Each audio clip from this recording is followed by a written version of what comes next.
25 సంవత్సరాలు లోబడి ఉన్న పిల్లలు ఉన్న ప్రతి ఒక్కరికి కూడా నేను ఈ సందర్భంగా తెలియజేస్తున్నాను.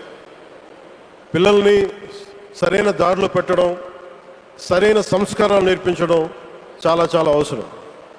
ఈరోజు పొద్దున్న ప్రధానమంత్రి గారి స్టేట్మెంట్ చూశాను. ఆయన తిట్టిన ఎన్ని దూషించారో వారిని కూడా పెద్ద మనసుతోటి క్షమించారు ఆయన. అలాంటి ప్రధానమంత్రి గారికి మీ పాదాలకు నేను నమస్కారం తెలియజేస్తున్నాను.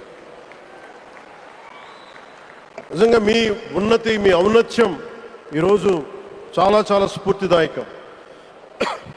భారతదేశం మీ అందరికీ కూడా, ప్రజలందరికీ కూడా, ఆంధ్రప్రదేశ్ ప్రజలందరికీ కూడా, దేశ ప్రజలందరికీ కూడా ఒక నాయకుడి కష్టాన్ని మనం వెంటనే గుర్తించలేం. ఆయన ఎంత తపన పడుతున్నారు. ఒక కుటుంబాన్ని నడపడం ఎంత కష్టపడుతున్నాం.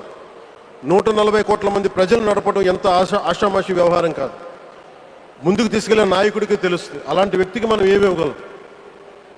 దేశాన్ని నడిపించడం అంటే రామకార్యం లాంటిది. హనుమంతుడు లంకకు లంఘించినప్పుడు అనేక అవాంతరాలు వచ్చినాయి, అనేక అడ్డంకులు వచ్చినాయి. రామకార్యం చాలా గొప్పది.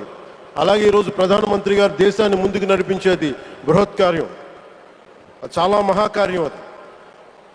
అలాంటి వ్యక్తికి మనం ఇవ్వగలిగేది, హనుమంతుడికి మనం ఏమి ఇవ్వగలం? నువ్వెంత గొప్పగా లంఘించావు, ఎంత కష్టపడ్డావు. ఏ దేవతకైనా ఇవ్వాల్సిన స్తుతే. వాళ్ళు మన నుంచి ఏమి కోరుకోరు. ఒక తల్లిదండ్రులకి మనం ఏం కోరుకోరు. అమ్మ నువ్వు మా కోసం కష్టపడ్డావు, నాన్న నువ్వు మా కోసం కష్టపడ్డావు అని. అలాగే ఈ దేశ ప్రధానికి, సెలవు తీసుకోకుండా పనిచేస్తున్న ఈ దేశ ప్రధానికి మనం ఇవ్వగలిగేది, మీరు మా కోసం ఎంత కష్టపడ్డారు, మీరు మా కోసం నిరంతరం ఎంత శ్రమ తీసుకున్నారని చెప్పడమే మనందరి కర్తవ్యం. అలాంటి గౌరవ ప్రధానమంత్రి గారికి మనస్ఫూర్తిగా మీరు అనుకున్నంత కాలం అధికారం మీరు వద్దంటే వదలాలి, కానీ అధికారం మీ చేతుల్లోనే ఉంటుంది. దానికి మేమందరం నిరంతరం కృషి చేస్తామని తెలియజేసుకుంటూ, భారతమాత ముద్దుబిడ్డ మన ప్రధానమంత్రి నరేంద్ర మోదీ గారికి ధన్యవాదాలు తెలుపుకుంటూ, ఒక్కసారి ఆయనకి ఇవ్వగలిగేది భారత్ మాతకి జయజయలు చెప్పుకుంటూ సెలవు తీసుకున్నాను. భారత్ మాతాకి.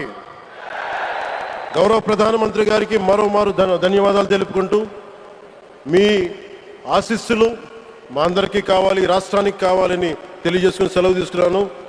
జై భారత్ అండ్ జై హింద్.